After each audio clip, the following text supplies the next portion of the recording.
अस्सलाम वालेकुम। प्रोग्राम जवाब खपे सां गॾु मां आहियां इम्तियाज़ मीर। असेंबली तहलील करनि इमरान ख़ान चए थो असांजो आइनी हक़ आहे,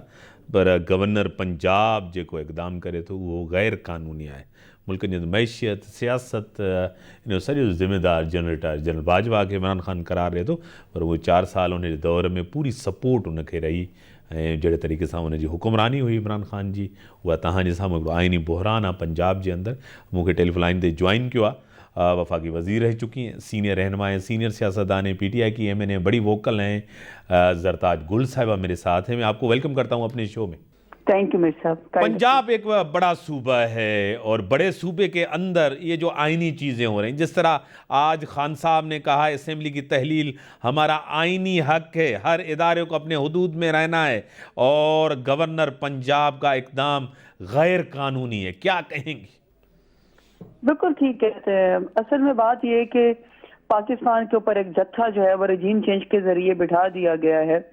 उनके लिए हर गैर कानूनी चीज कानूनी है, हर गैर आईनी चीज उनके लिए आईनी है, और हर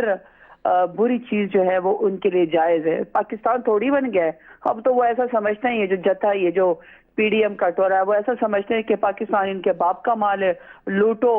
और लोगों को जो है वो इज्जत पामाल करो, बरहना वीडियो लोगों की बनाओ, ब्लैकमेल करो उनको, उनके ऊपर जो गद्दारी के मुकदमे कराओ,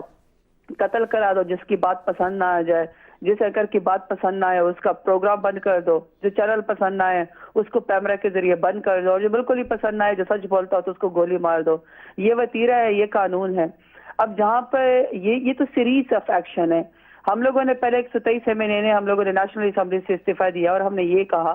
कि जारी बात है कि आप अवाम की ताकत से वोट के जरिए तो नहीं आए, आप तो आए हैं रजीम चेंज के जरिए, आप तो ज़मीर फरोशी करके आए हैं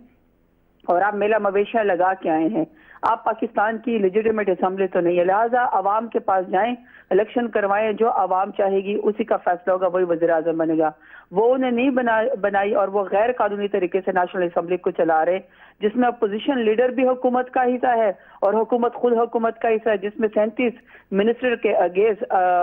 84 से ज्यादा जो है वो वज़रा, मुशीर और मिनिस्टर्स बना दिए गए हैं। पाकिस्तान के लोगों के पाकिस्तान डिफॉल्ट कर है और इनकी आशो इशरत खत्म नहीं हुई। यही आगे जब हमने प्रेशर डाला कि अवाम की उमंग है, उम्मीद है, और अवाम ने पाकिस्तान के आइन के मुताबिक फैसला करना है, तो लिहाजा हमने कहा कि हम अपनी दोनों जो असम्बलीज हैं, KPK की और जो पंजाब असम्बली है, उसको हम डिसॉल्व कर देंगे। वही बात है, दोबारा वही हरकत तो सकनात शुरू हो गई, कंटेनर ले आओ, किसी को उठवा लो, जबरदस्ती जो है वो सेम ऑफिस के ऊपर कब्जा कर लो, जिसके पास कानून और अख्तियार नहीं है गवर्नर के पास, उसके जरिए डीनोटिफाई करवा दो। जिस तरीके से उन्होंने पहले यहाँ पे एक वो कहते हैं ना कि सारे आइन की धज्जियां उड़ा दी थी, कानून की धज्जियां उड़ा दी थी, वही खेल दोबारा खेला जा रहा है। क्योंकि असल में उनका मकसद ये कि कोई ओछे हथकंडे इस्तेमाल करके पाकिस्तान को एक ऐसा मुल्क बना दिया जाए जिसमें ये जबरदस्त अपनी कुर्सी को दराज कर सके, NRO 2 के जरिए अपने केसेस बंद कर सकें, जो कुछ पाकिस्तान में बच गया है उसको मजीद लूट सकें। लेकिन पाकिस्तान के जो आवाम का हक है, जो 22 करोड़ आवाम का हक है कि free and fair general election होना चाहिए, उनको वो हक नहीं देना, उसके लिए हर ये ओछा हथकंडा इस्तेमाल करे, वही अब पंजाब के अंदर हो रहा है। जी, आपको खुद पता है मैशियत का हाल आपके सामने है, रियासत, मैशियत, सियासत, तीनों का नुकसान हो रहा है। खान साहब ने 2 जुमले बड़े अहम कहे। इससे पहले खान साहब ने कहा कि मेरी हुकूमत गिराने में बाजवा साहब ही ज़िम्मेदार हैं, सिर्फ वही ज़िम्मेदार। आज फिर खान साहब ने कहा है कि मौजूदा माशी सूरत हाल के ज़िम्मेदार भी जनरल बाजवा है। दूसरी तरफ कहते हैं कि जनरल बाजवा साहब ने पूरे पौने 4 साल के अंदर इमरान खान का साथ दिया। इमरान खान ने माना भी सही कि कुछ महीने पहले से तो हमारे साथ थे, उसके बाद वो पीछे हटे और हमारी गवर्नमेंट गिर गई। क्या कहेंगे? नहीं देखिए ना, बात असल में हमारी तो नहीं है ना कि हमारे साथ कौन अच्छा है, हमारे साथ कौन बुरा है। मसला ये है कि एक इलेक्टेड हुकूमत है जो 1,70,00,000 पॉपुलर वोट पाकिस्तान में लेकर आई थी, इमरान खान की पार्टी, वो हमारी पार्टी है। जब वो देखा जा रहा था कि वो पाकिस्तान की इकोनॉमी को बेहतर शक्ल में लेकर जा रहे थे, पाकिस्तान ने 2 दफा OIC का इजलास करवाया, पाकिस्तान को जिसको दहशतगर्द कहा जाता था, खान साहब ने ऐसा जबरदस्त पाकिस्तान का मुकदमा लड़ा, कश्मीर का मुकदमा लड़ा, इस्लामोफोबिया के खिलाफ पाकिस्तान का मुकदमा लड़ा, मुसलमानों का मुकदमा लड़ा, फलस्तीन का मुकदमा लड़ा, और पाकिस्तान के इंडिपेंडेंट फॉरेन पॉलिसी का मुकदमा लड़ा, कि बहुत सारे फॉरेन ममालिक ये बात सुनने को तैयार हो गए कि हाँ, پاکستان کو پرائی جنگ میں گھسیٹنے کے بجائے جہاں پہ 80,000 سے زیادہ ہمارے شہداء ہوئے ہیں اور ہمارا جی ڈی پی کا بلاس ہوا ہے، وہاں پہ پاکستان کو ثالث کا کردار ادا کرنا چاہیے۔ خان صاحب نے بڑے کلیئر لفظوں میں کہا سپر پاور کو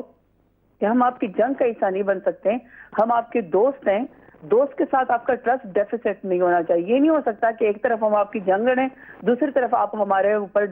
ڈوم اور کہہ کے ڈرون اٹیکس کروائے۔ ہاں ہم آپ کی ثالثی کا کردار ادا کر سکتے ہیں، اور اس کا سارا بیک گراؤنڈ آپ کو پتا ہے میر صاحب کہ یہ جو افغانستان وار تھی جس سے ایک سیف پیسج سپر پاور کو اور ان کے تمام الائز کو چاہیے تھا، وہ پاکستان کو سارا کنٹرول کرنا پڑا، پاکستان کو سارا جواب دینا پڑا، کیونکہ جانے والے تو چلے گئے لیکن خان صاحب نے کہا تھا کہ جب آپ اس کا سلوشن نہیں نکالیں گے، تمام جو سیکٹس وہاں پہ یا جو تمام گروپس ہیں افغانستان میں، آپ ان کو اکٹھا نہیں کریں گے، جب تک آپ ان کے لوگوں کو ان کا ساتھ نہیں دیں گے تو پاکستان کے پاس دہشت گردی آئے گی، اور وہ ہو بھی رہی ہے۔ ابھی بھی آپ کو پتا ہے کہ بلوچستان کے اندر ایون بنو کے اندر پورے تھانہ کو یرغمال بنا دیا، جس کے بارے میں ڈیفنس منسٹر بھی لاجواب ایک لفظ بولنے کو تیار نہیں ہے، اور یہی ان کا جو قاتل آلہ ہے یہ بھی کچھ بولنے کو تیار نہیں، کیونکہ ان کو تو آتا ہے نا فکس کرنا پاکستانیوں کو، ان کو چادر اور چار دیواری کو پامال کرنا، ان کو تو فکس کرنا آتا ہے، عمران خان کو دیوار سے لگانا، لوگوں پر جھوٹے مقدمے کرنا، شہباز گل کو اٹھا لینا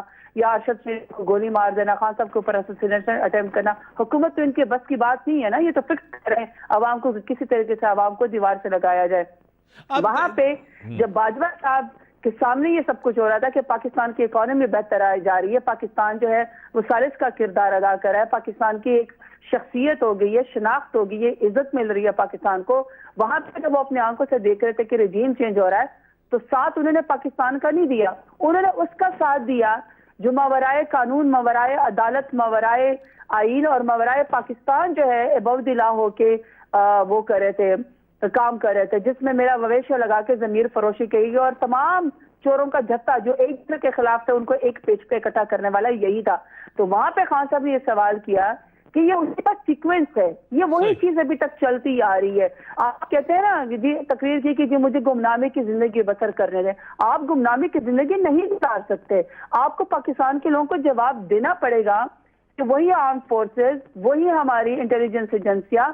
جس کے ساتھ پاکستان کے لوگ ایک پیج کے اوپر تھے اور انتہائی عزت کرتے تھے، وہاں ڈپارٹمنٹ میں اور پاکستان کے عوام میں کیوں ٹرسٹ ڈیفیسٹ آ گیا؟ اس ایک شخص کی وجہ سے آیا ہے۔ تو باجوہ صاحب نے جب خان صاحب سوال کرتے ہیں بالکل ٹھیک کرتے ہیں کہ آپ کی وجہ سے ملک اس حالت تک پہنچا ہے کہ ایک تو پاکستان کی پولیٹیکل انسٹیبلٹی ہو گئی ہے، پاکستان آئسولیشن میں چلا گیا ہے، اکنامک انسٹیبلٹی ہو گئی ہے، تیسرے جو سب سے بڑی بات ہے کہ ابھی آپ دیکھیں کہ پاکستان کے اندر ٹیررزم کی ویو آ گئی، بہت توفہ آ گیا ہے پاکستان کے اندر ٹیررزم کا۔ جی بڑی مہربانی، آپ نے ٹائم دیا۔ زرتاج گل صاحبہ بڑی ایکٹیو اور ان کا پوائنٹ آف ویو بڑا کھلا ہوتا ہے، بڑی